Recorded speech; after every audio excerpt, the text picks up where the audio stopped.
चलिए good morning. आज start करेंगे हम गसेट बेस के बारे में। लास्ट क्लास में हमने स्लैब बेस के बारे में देखा था, उसका न्यूमेरिकल देखा था। अब देखते हैं गसेट बेस क्या होता है।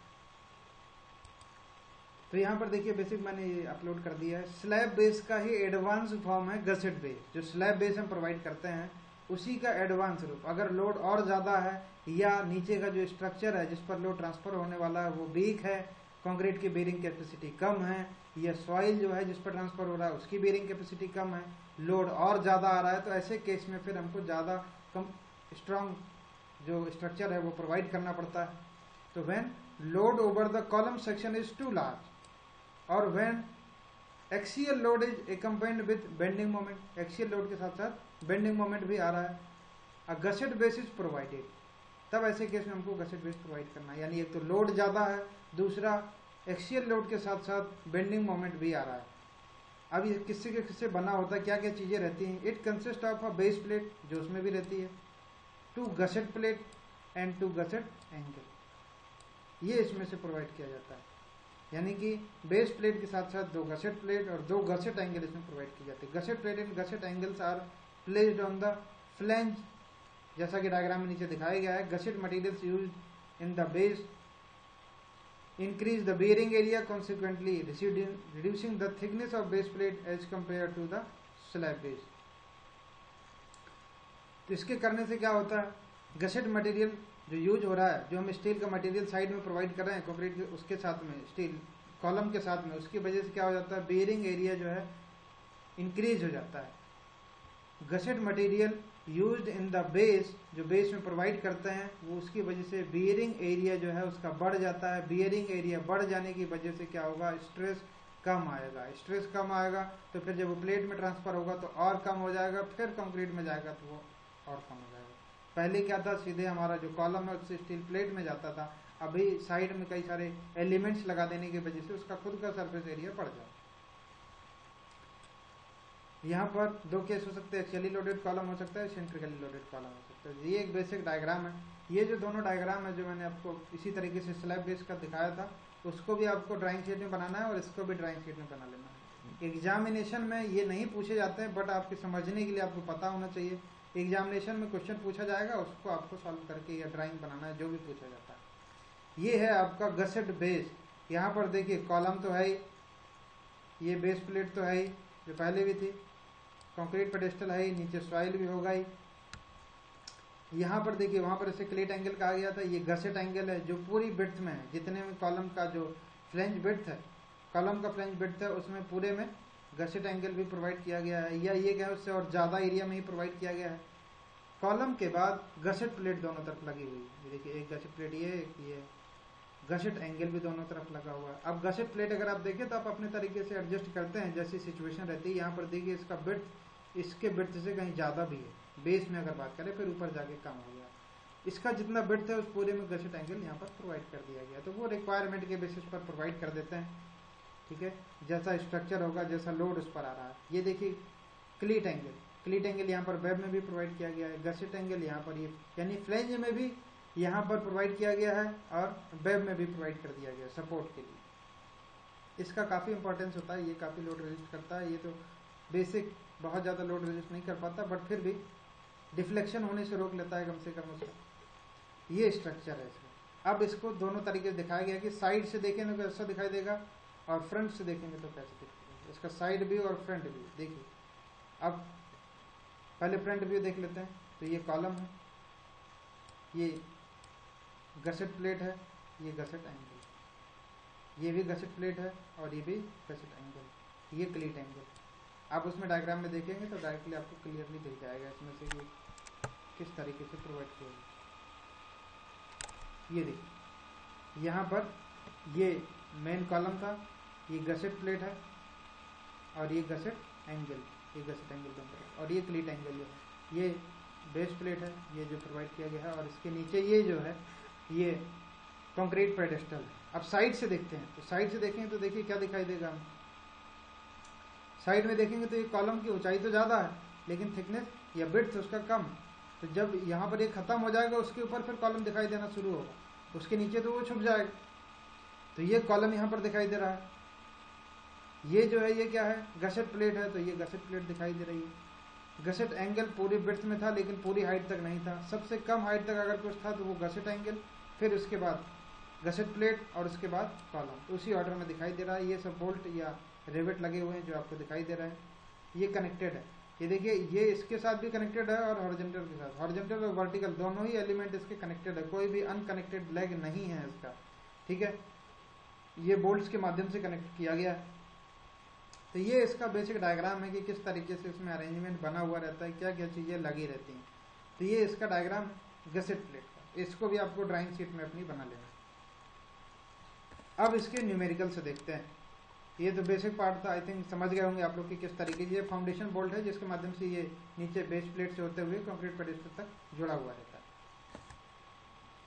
अब इसका जो है जो क्वेश्चन आपके एग्जाम में पूछा जाता है, मोस्टली पूछा जाता है, और इसके जितने भी क्वेश्चन थे वो आप लोग ड्राइंग शीट में बना लेंगे जो भी आपसे एग्जाम में पूछे गए हैं। एक दो मैंने यहाँ पर बनाकर कोशिश किया है, ये एग्जैक्ट स्केल में नहीं है, आप कोशिश करें कि बाकी पोर्शन इसका स्केल में बना लें कंक्रीट पेडेस्टल को छोड़ के, क्योंकि पेडेस्टल का जो साइज है वो काफ़ी ज़्यादा होता है, उसको बनाना थोड़ा सा मुश्किल होता है, बाकी चीज़ें आप बना सकते हैं। तो यहाँ पर देखिए क्या दिया गया है।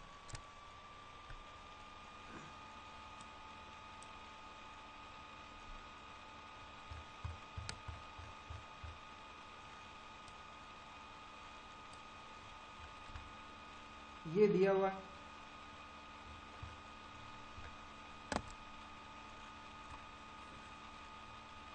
Draw plan and elevation for slab base, plan भी बनाना है और एलिवेशन भी बनाना है स्लैब बेस के लिए, जिसका डिटेल दिया हुआ कि कॉलम सेक्शन का ये साइज, ये कॉलम सेक्शन जैसे दिया है इसकी प्रॉपर्टी सबसे पहले नोट कर लीजिए, इसका डेप्थ कितना है, इसका विड्थ कितना है और इसका जी स्मॉल जी कितनी दूर पर रिवेट लगना है। ये तीनों चीज़ें बहुत इंपॉर्टेंट है, इनको पहले स्टील टेबल से नोट कर लीजिए। इसके बाद दिया हुआ कि एक प्लेट लगी हुई है 300/10 mm की फ्लेंज में, ठीक है। अब इसके बारे में नहीं लिखा हुआ कितनी हाइट तक, हम पूरी हाइट में लगभग प्रोवाइड कर देंगे। बेस प्लेट के बारे में दिया हुआ है, बेस प्लेट का साइज कितना है 7, यानी ये क्वेश्चन केवल ड्राइंग का है, इसमें न्यूमेरिकल नहीं है। बेस प्लेट 700/700/32 है। कंक्रीट ब्लॉक देखिए इससे लगभग 3 गुना बड़ा होता है, इसलिए इसको हम एग्जैक्ट ड्राइंग पर बनाएंगे तो पूरी ड्राइंग शीट चली जाएगी। तो आप इसके बेसिस पर स्केल ले लीजिए, इनके ऊपर के बेसिस पर कोशिश करिए स्केल में बनाने की, और बाकी इसको आप ऐसे बड़ा थोड़ा सा बना दीजिए, बेस प्लेट से बड़ा दिखा दें, जिग जैग करके उसको शो कर दें। क्लीट एंगल का साइज दिया हुआ है। रिवेट और बोल्ट आपको कहा गया है कि अपने बेसिस पर एज्यूम करके सुटेबली लगा दें, कि सभी जगह जरूरत पड़ेगी उसको कनेक्ट करने की तो अपने बेसिस पर प्रोवाइड करें। अब हमको सबसे पहले ये देखना है इसमें कि इसकी प्रॉपर्टी क्या है, ये नोट कर लिया। फिर इसके बाद में ये मैंने यहाँ पर ड्राइंग बनाया हुआ है। तो ये देखिए एलिवेशन और प्लान, उसी के नीचे ही प्लान बनाए, ड्राइंग शीट में बनाए तो साइड में ना बनाए, उसके नीचे ही बनाए, क्योंकि वो एक साइज जो है वो उसका फिक्स है। तो यहाँ पर देखिए क्या करना है हमको, थोड़ा सा छोटा देखेगा आपको, ये इसका एलिवेशन। तो पहले कॉलम सेक्शन, तो सबसे पहले आप कोशिश करिए कि इसका जो है एक कंक्रीट ब्लॉक पहले ऐसे ही बना लीजिए जनरल, फिर उसके सेंटर वाले पोर्शन पर ये सेंटर वाला पॉइंट एक ले लीजिए, ठीक है, कि ये वाला पॉइंट हमारे कंक्रीट ब्लॉक का सेंटर है। इसके लेफ्ट साइड में और राइट साइड में 50-50% इंक्रीज कर दीजिए बेस प्लेट के लिए। तो बेस प्लेट कितना दिया हुआ था 700, यानी 350 लेफ्ट में और 350 राइट में बढ़ा दें।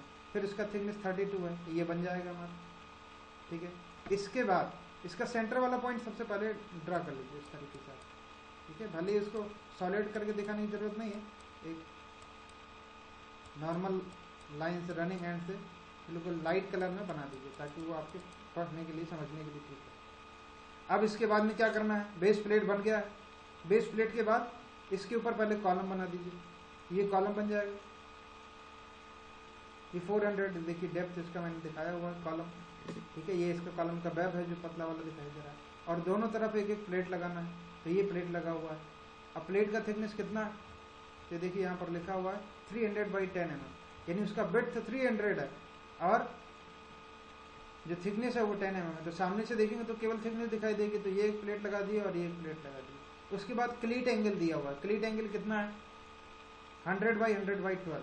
तो यहाँ पर क्लीट एंगल यहाँ भी लगा देना है, यहाँ भी लगा दीजिए। अगर कुछ मेंशन नहीं है क्लियरली तो हम दोनों में ही प्रोवाइड कर सकते हैं, ठीक है, यानी फ्लेंज में भी प्रोवाइड कर दें और उसको वेब में भी प्रोवाइड कर दें। अब इसके बाद ये देखिए कि सामने से कौन सा पोर्शन ज़्यादा दिखाई देगा। ये देखिए ये जो सामने से क्लीट एंगल अगर देखेंगे तो इसी तरीके से दिखाई देगा। क्योंकि एक पोर्शन उसका थिकनेस वाला है दिखाई दे रहा है और एक उसका जो वर्टिकल लेग है वो दिखाई देगा, क्योंकि जो हॉरिजॉन्टल लेग है वो आपको पूरा नहीं दिखाई देगा, केवल थिकनेस वाला पोर्शन दिखाई देगा। यहाँ पर भी वही पोर्शन है, वर्टिकल लेग है और ये हॉरिजॉन्टल लेग, ठीक है। ये इसके साथ कनेक्टेड होगा गसेट प्लेट के साथ में। फिर एक बोल्ट जो होगा ये इससे सीधे नीचे तक कनेक्टेड होगा, इसका जो हॉरिजॉन्टल वाला पोर्शन है बाहर लगा हुआ, ये बोल्ट के माध्यम से नीचे तक जुड़ा हुआ होगा। अब इनको आपको स्केल पर बनाने की कोशिश करना। ये मैंने जो डायग्राम दिखाया वो स्केल पर नहीं है, ठीक है। तभी ये देखिए ये एंगल बिल्कुल यहीं तक आ गया, ऐसा नहीं होगा क्योंकि ये 700 है, 700 है, 400 है और ये केवल 420 ही हुआ। तो अगर आप 100 ये इधर ले भी लेते हैं तो 400, 500, 600 तब भी 50-50 दोनों तरफ बच जाएगा बेस प्लेट का, ठीक है। उसके बेसिस पर बनाएंगे, बस इतना ही था इसमें। अब इसका अगर एलिवेशन देखते हैं तो ये देखिए इस तरीके, वो प्लान देखेंगे तो इस तरीके से दिखाई देगा। ये पहले आउटर पोर्शन, ठीक है। तो ये चूंकि जिगजैग ही करके बनाना है तो यहाँ पर भी आप इस तरीके से दिखा देंगे, ये जिगजैग हो जाएगा, ठीक है। सिमिलरली यहाँ पर कर देंगे और वैसे ही यहाँ पर कर देंगे, तो इससे क्या हो जाएगा, वो जस्टिफाई हो जाएगा। थोड़ा सा बढ़ा जरूर दे, दोनों तरफ बराबर बराबर बढ़ाएं बेस प्लेट से, 2-2, 3-3 सेंटीमीटर या उससे भी ज़्यादा, जितना स्पेस अवेलेबल है। अब वो सेंटर लाइन को यहाँ पर भी आगे आप लेते हुए आ सकते हैं इस तरीके से बढ़ा करके, ठीक है।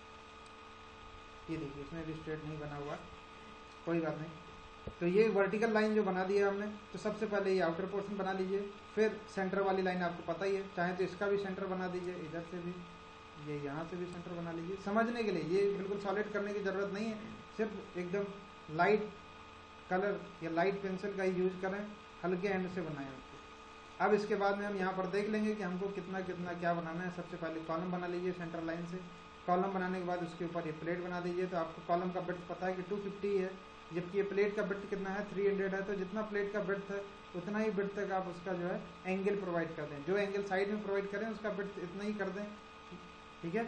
तो ये एंगल इसमें प्रोवाइड कर देंगे। तो ये जो एंगल है ये आपको दिखाई दे रहा है। एक और इसका जो अपर वाला पोर्शन, यानी कि कहना चाहिए जो ये वाला एंगल दिखाई दे रहा है, इसका आपको हॉरिजॉन्टल वाला लेग दिखाई दे रहा है, वर्टिकल वाला लेग का केवल थिकनेस दिखाई देगा। सिमिलरली यहाँ पर भी हो, तो ये बोल्ट के साथ कनेक्टेड होगा। ये यहाँ पर भी क्लीट एंगल लगा हुआ है, तो देखिए इसका जो है हमको ये हॉरिजॉन्टल वाला पोर्शन दिखाई दे रहा है, वर्टिकल वाले केवल थिकनेस दिखाई देगा। सिमिलरली इस तरफ भी हमने लगा दिया, दोनों तरफ लगा दिया था, यहाँ भी दोनों तरफ लगा दिया था, ठीक है। अब यहाँ पर मैंने देखिए दिखाने की कोशिश किया है कि इसका डेप्थ हमको पता है 400, प्लेट का थिकनेस कितना है, 10 है। तो प्लेट का थिकनेस वहाँ से 10 और 10 दोनों तरफ प्रोवाइड कर देंगे। फिर ये जो क्लीट एंगल है उसका 100/100 है, तो 100 हो गया एक साइड, इधर भी 100 हो गया। अब हमको पता है कि टोटल 700 था, तो बचा हुआ कितना होगा, वो 40 हो जाएगा। तो वहाँ से आप कैलकुलेट कर लेंगे। सिमिलरली इसका भी दिखाना है हॉरिजॉन्टल डायरेक्शन में कि ये कितना है, यहाँ से यहाँ तक 300 है और बाकी कितना बचा हुआ होगा, 200 इधर, 200 इधर बचा हुआ। इस तरीके से आपको ये अगर ड्राइंग में डायमेंशन दिखाएंगे तो डायग्राम भी सही बनेगा और आपको भी क्लैरिटी रहेगी किस तरीके से बनाना है। तो पहले सेंटर लाइन बना लें और हॉरिजॉन्टल लाइन बना लें, उसके बेसिस पर इसको बनाएं। फिर बाकी कोई दिक्कत होगी तो आप उसमें कमेंट बॉक्स में करेंगे, तो फिर मैं वहाँ से आपको सॉल्व कर दूँगा। ये बेसिक है, जितने भी डायग्राम पूछे गए उसके बेसिस पर आप बना लें। अगला क्वेश्चन है कुछ इस तरीके से, एलिवेशन। यहाँ पर draw plan and elevation for following slab base for built up column. Column यहाँ पर देखिए 2 चैनल सेक्शन यूज किए गए, 2 350, 4 मीटर लॉन्ग है, बैक टू बैक रखे हुए हैं, 200 mm अपार्ट। तो यहाँ तक तो आपने डायग्राम पहले भी बनाया होगा, ठीक है। ये वाला पोर्शन ऊपर का जो है वो वैसे ही है, बैक टू बैक रखे हुए हैं, तो ये इस तरीके से बना दिया गया। लेसिंग आपको इस तरीके से बनाना है। लेसिंग में ये जो रिवेट है ऐसा नहीं कहीं पर भी लगा देना, ये मैंने आपको बताया है कि ये लेसिंग कितना दूर पर लगता है, इसके यहाँ से जी डिस्टेंस पर ये पॉइंट लगता है रिवेट का, और रिवेट से एज डिस्टेंस यानी लगभग 1.5 गुना डायमीटर के बराबर दूर पर फिर जाकर के उसको प्लेट को खत्म करना है। बस इतना ध्यान रखना है। जनरली गेज डिस्टेंस जितना भी है, मान लीजिए 100 है और गेज डिस्टेंस 50 है, तो सेंटर पर आपको पॉइंट रख देना है और पॉइंट से 50 के बाद 20 mm और आगे तक ले जाइए, प्लेट को खत्म कर दीजिए। और ये 45 पर ही बनाना है, तो ये 45 रहता है, ये भी 45, यानी ये वाला जो एंगल है ये लगभग 90 डिग्री होता है। तो आप यहाँ से आसानी से बना सकते हैं। इसको एंगल को भी ध्यान रखें, प्लेट का साइज और एंगल एकदम क्लियर बनना चाहिए। 55/12 तो थिकनेस पे तो जाना नहीं है, 55 उसका ब्रेड्थ होना चाहिए, ये जो ब्रेड्थ है ये 55 रहना चाहिए, एंगल 45 रहना चाहिए, आपस में 90 डिग्री बनेगा। तो आप यहाँ से कैलकुलेट भी कर सकते हैं कि ये जो लेंथ होगी उसका ये वाला जो पोर्शन है ये जितना होगा उतना ही ये भी होगा, ठीक है, क्योंकि ये 90 और ये 45 है, तो यहाँ से आप किसी भी तरीके से आप उसको एग्जैक्ट स्केल पर बनाना है। ठीक है, डायमेंशन कितना होगा ये आपको चूँकि 55/12 पता है, ये लेंथ अगर आपको पता है, ये 45 डिग्री पर जैसे ही बनाएंगे तो आपको ये डायमेंशन पता चल जाएगा, मेजर कर सकते हैं। तो जितना ये होगा उतना ये होगा, इसी तरीके से बढ़ाते हुए चले जाएँ उसको 45 डिग्री पर। यहाँ पर देखिए बनाने के लिए कॉलम में क्या है, 2 चैनल सेक्शन है, उनके बीच का बैक टू बैक स्पेसिंग कितना दिया हुआ है, 200 दिया हुआ। तो ये 200 है, ये क्या है, ये जो है आपको स्टील टेबल से ही मिलेगा 100 विड्थ ऑफ फ्लेंज, तो 200 100 100 400 हो गया। 400 तक में आपका कॉलम बना होगा।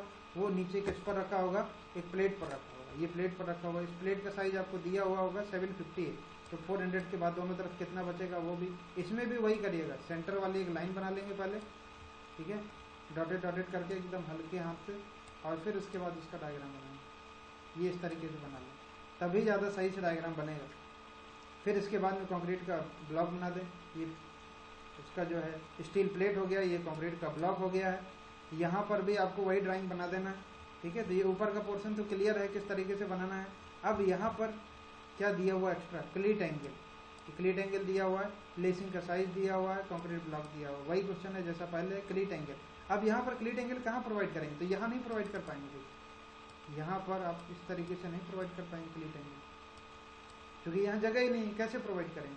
तो ये आप फ्लेंज का जो पोर्शन है, इसका फ्लेंज इसके साथ जोड़ सकते हैं आपस में। ये देखिए मैंने यहाँ दिखाने की कोशिश की, ये दोनों तरफ जोड़ देंगे। ये जो डॉटेड वाला पोर्शन, ये मैंने आपको बताया था, ये लेसिंग को रिप्रेजेंट कर रहा है कि जुड़े हुए हैं। ठीक है, ये प्लस वाला जो पोर्शन, ये चारों तरफ है, इसका मतलब ये बोल्ट हैं जो लगे हुए हैं, गसेट प्लेट से कंक्रीट ब्लॉक तक जुड़े हुए हैं, क्योंकि उन्होंने कहा था कि आपको अपने हिसाब से रिज्यूम कर लेना है। ये मैंने रिविट दिखाने की कोशिश की कितनी दूर पर है, ये वाली रिविट की ही लाइन पर ये आपका आना चाहिए। ठीक है, इसके बाद में ये जो गसेट एंगल, ये देखिए मैंने बाहर तक निकाल दिया इसके बाद से, चूँकि ये जो यहाँ से यहाँ तक है ये 100 है, जबकि जो क्लीट एंगल है वो 150 का है। अगर ध्यान से देखेंगे तो ये आपको क्लीट एंगल जो है 150 दिया हुआ, तो ये बाहर निकल जाएगा थोड़ा सा, तो ये बाहर निकालें, इसको भी बाहर निकालें। ये हॉरिजॉन्टल, इसका कोई भी लेग अनकनेक्टेड नहीं रहेगा। यहाँ पर जो एंगल है, या तो वो बेस प्लेट के साथ जुड़ा होगा या कॉलम के साथ जुड़ा हुआ है।